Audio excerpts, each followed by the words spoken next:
Opa, tudo bem, Janilson? Aqui é o Samuel do segundo MD e hoje o meu trabalho eu vou explicar um pouquinho da química que há na química relacionada às orações, do que acontece com o nosso corpo, o que acontece com a nossa mente, o que ela libera, enfim. Tá, começando. Quando a gente fala só sobre oração, muitas pessoas pensam, é só algo espiritual, mas não. A oração ela produz efeitos reais no nosso corpo e na nossa mente que a gente nem imagina. E para não falar que eu vou explicar um pouco que a fé e a razão, elas não se contradizem, sim, elas se encontram complementando uma a outra. Quando a gente ora com atenção e sinceridade, algumas partes do nosso cérebro começam a agir de uma maneira muito específica para aquela situação. A gente pode citar o córtex pré-frontal, que ele é responsável pelo foco, pela tomada de decisão, pelo autocontrole, enfim. E durante a oração, o córtex pré-frontal ele é muito ativado. E depois de orar, normalmente muitas pessoas falam, eu também posso falar, que a nossa mente fica mais clareada, que a gente consegue raciocinar melhor, pensar melhor, enfim. E ao mesmo tempo que o córtex pré-frontal é ativado, uma outra região chamada amígdala, ela reduz sua atividade. Mas ué, o que é a amígdala? Ela é tipo o centro do medo e de toda a ansiedade.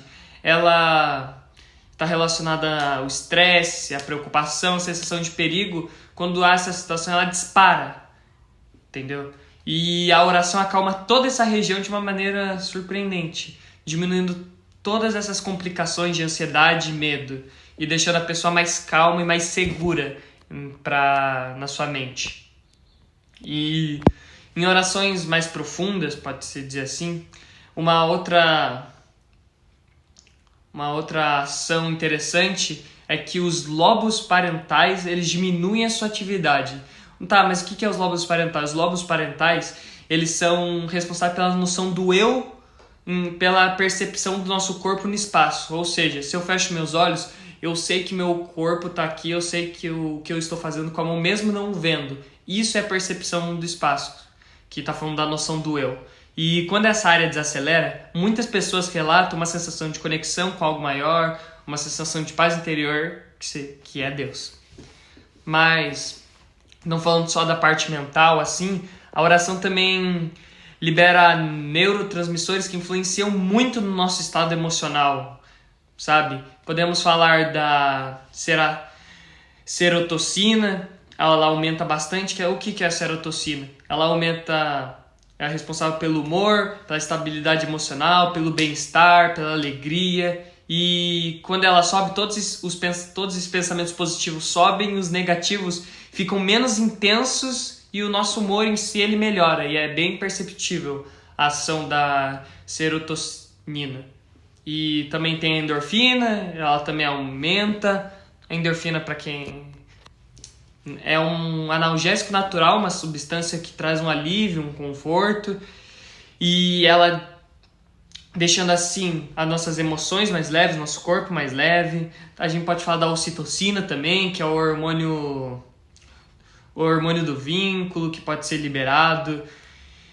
Ele pode ser, principalmente a ocitocina, um negócio interessante, ela pode ser mais liberada quando a gente está em grupos, em sociedade, na igreja, em células, enfim, vigílias. Ela é mais presente, pode-se dizer assim. E além disso, a dopamina também, que é um hormônio bem conhecido assim, ela aumenta de maneira considerável até, ligada ao propósito, à motivação, enfim. Cortisol também diminui, que é o hormônio do estresse, então a gente fica mais relaxado, a gente fica mais tranquilo, assim.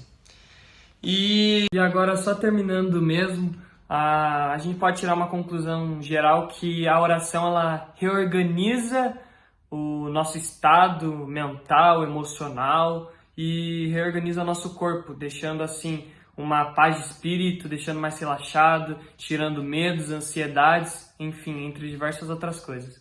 Fechou? Esse foi meu trabalho, espero que tenha gostado, Janilson, e melhoras para você, tá bom? Tamo junto sempre.